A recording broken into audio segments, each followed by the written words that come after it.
After the center dissolves, after experience no longer organizes itself around a me, one final structure often loosens. Management, not responsibility, not care. Management as the constant interactivity of monitoring, adjusting, evaluating, and steering life. For most of our lives, management felt necessary. If you weren't managing yourself, things might fall apart. If you weren't watching your thoughts, emotions might take over. If you weren't directing life, you might drift, fail, or lose control. So management became habitual, quiet, persistent, exhausting. Even after presence settled, even after motivation loosened, even after identity softened, management often stayed. Like a background hum. I noticed this shift when nothing needed supervising. Not because everything was perfect, but because supervision wasn't helping. Life was happening, actions, conversations, responses without commentary. And nothing broke. Living without management doesn't feel reckless. It feels relieved. You're no longer standing behind yourself with a clipboard. You're not tracking performance. You're not reviewing outcomes. You're not correcting in real time. You're living. This doesn't mean awareness disappears. Awareness remains. But awareness is no longer used to control experience. It witnesses. It responds. It doesn't intervene unnecessarily. Before, management created a split. One part of you lived.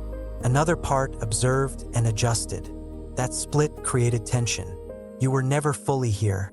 You were half present and half evaluating. Now, the evaluator steps back. Not because you forced it, because it's no longer needed. Life without management feels strangely intimate. You're not buffering experience. You're not stepping back to analyze it. You're inside it, fully. This can feel vulnerable at first. Management felt like safety. If I stay on top of things, I'll be okay. Without it, you may worry about slipping. But slipping doesn't happen.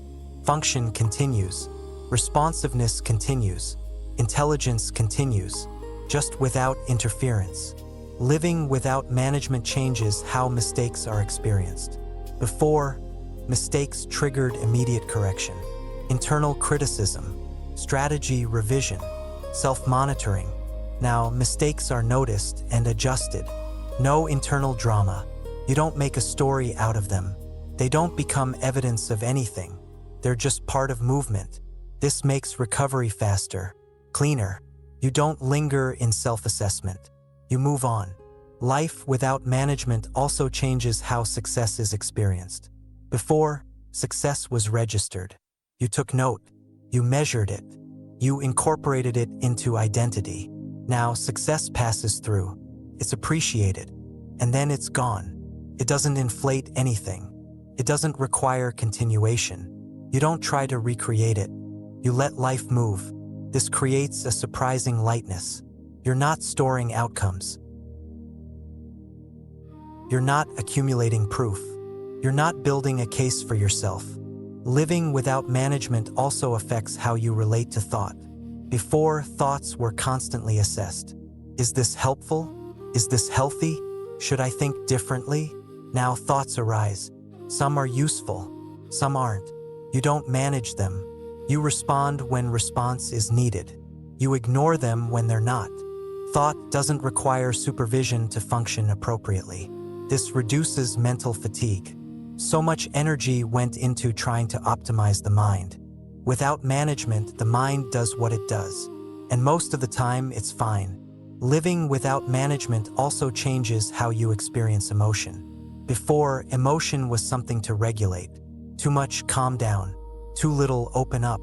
Now, emotion is allowed. It moves. You don't shape it. You don't correct it. You feel it and it passes. This doesn't make emotion overwhelming. It makes it honest.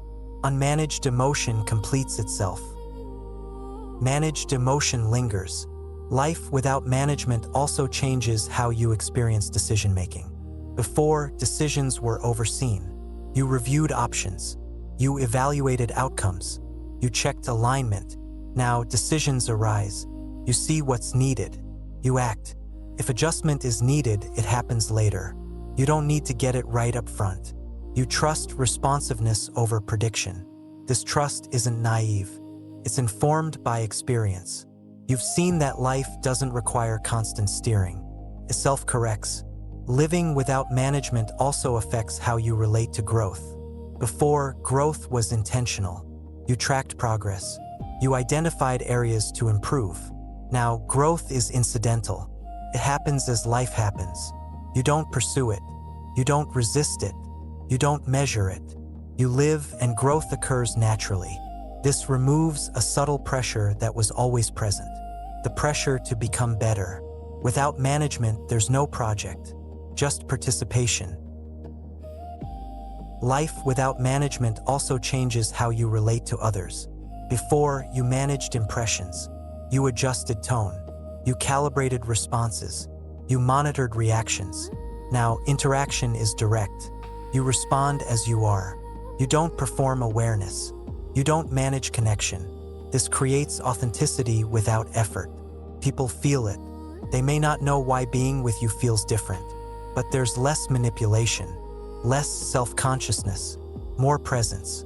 Living without management also reshapes how you experience time. Before, time was managed. You tracked productivity. You worried about efficiency. Now time unfolds. You do what's here to do. When it's done, it's done. You're not constantly optimizing. This doesn't mean time is wasted. It means time is lived, and lived time feels fuller. Life without management can feel like standing in open air. Nothing is holding you up. Nothing is propping you, but nothing is collapsing either. You're supported by something quieter, reality itself. This stage often reveals how deeply conditioned management was.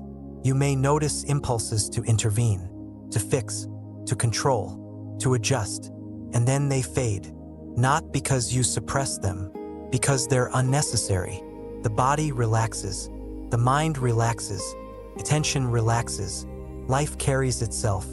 This doesn't mean life is predictable. Challenges still arise, but you don't meet them with control.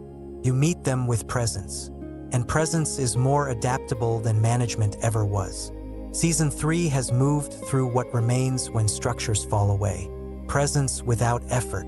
Action without motivation, choice without preference, expression without identity, effort without tension, connection without need, boundaries without defense, stillness without withdrawal, living without a center, and now life without management.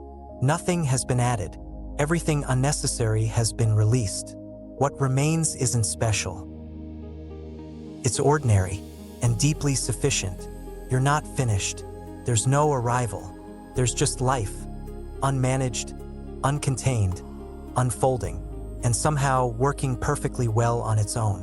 If you've noticed yourself less inclined to monitor everything, if life feels more fluid without needing direction, if things seem to happen without your constant involvement, you're not losing control.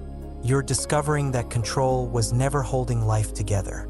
And if this reflection met something real in you, liking the video helps it reach others who may be tired of managing themselves without knowing another way is possible. If someone came to mind while listening, sharing it may help them feel less alone in this final release. You're welcome to subscribe if you'd like to continue, not because there's something left to fix, but because living unfinished continues, not as a project, as life, unfinished and free.